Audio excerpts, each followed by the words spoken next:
38 और 39 पद को पढ़ेंगे। उसी अध्याय का 38 और 39 पद। तब यहोवा के आग आकाश से प्रकट हुई और होमबलि की लकड़ी और पत्थरों और धूलि समेत भस्म कर दिया और गड्ढे में का जल भी सुखा दिया।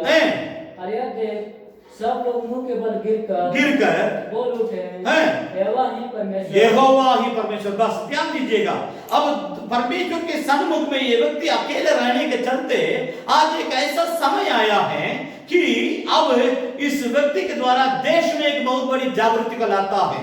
जो परमेश्वर के साथ अकेले समय बिताएगा उसी व्यक्ति के द्वारा देश में एक बड़ी जागृति आएगी। आज एलिया के द्वारा इजराइल देश में एक बहुत बड़ी जागृति आ गई। पूरा परमेश्वर के लोग अभी कहता है एलिया का परमेश्वर ही परमेश्वर है। आज मैं आपसे कहना चाहता हूं आपके द्वारा इस देश में एक बड़ी जागृति आने वाली है। आपका परमेश्वर ही परमेश्वर करके इस देश के लोग बोलने का समय आया है। ये जो समय है स्पिरिचुअल क्वारंटाइन का समय, ये जो आत्मिक अकेलापन का जो समय है, इसको आप मेहरबानी करके तुच्छ मत समझिए। इस समय के द्वारा एक बड़ी परमेश्वर का जागृति इस देश में आने वाला है। लेकिन हमको क्या करना चाहिए, वही एक वचन को पढ़ करके हम प्रार्थना करेंगे। याकूब की पत्री उसका 5 अध्याय, परमेश्वर के नाम की स्तुति और प्रशंसा होने पाए। याकूब की पत्री उसका 5 अध्याय, उसमें हम एक वचन को हम यहाँ पर पढ़ेंगे। याकूब की पत्री उसकी 5 अध्याय 17 पद को पढ़ेंगे। 17 और 18 पद। एलिया भी तो हमारे समान दुख सुख भोगी मनुष्य था और गिड़गिड़ाकर प्रार्थना की कि मैं न बरसे और 3.5 वर्ष तक भूमि पर मैं न बरसी।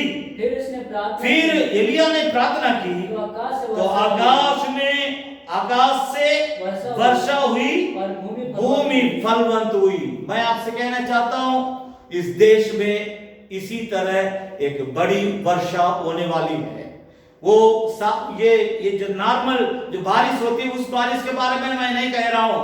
एक आत्मिक बारिश, उसके बारे में बाइबल धर्मशास्त्र बतलाती है। वो पिछली बारिश, उस लेटर रेन, अंग्रेज में कहते हैं लेटर रेन, उस पिछली बारिश जब इस संसार में खासतौर से हमारे हिंदुस्तान में होगी, इस हिंदुस्तान के 130 करोड़ से ज्यादा जो जनसंख्या से भरा हुआ हमारा जो हिंदुस्तान के लोग हैं, उस दिन परमेश्वर का नाम को लेकर के कहेंगे कि यहोवा परमेश्वर ही परमेश्वर। उस जागृति का आप देखेंगे।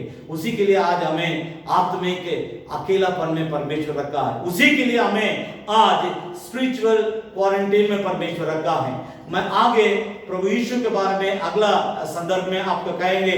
यीशु प्रभु अपने आप को आत्मिक क्वारंटाइन में रखने के चलते पूरा विश्व की कलीसिया में किस प्रकार का आशीष को उसने पहुंचाया, उसके बारे में हम आगे देखेंगे। परमेश्वर आपको आशीष देने पाए। जय मसीह की। Thank you.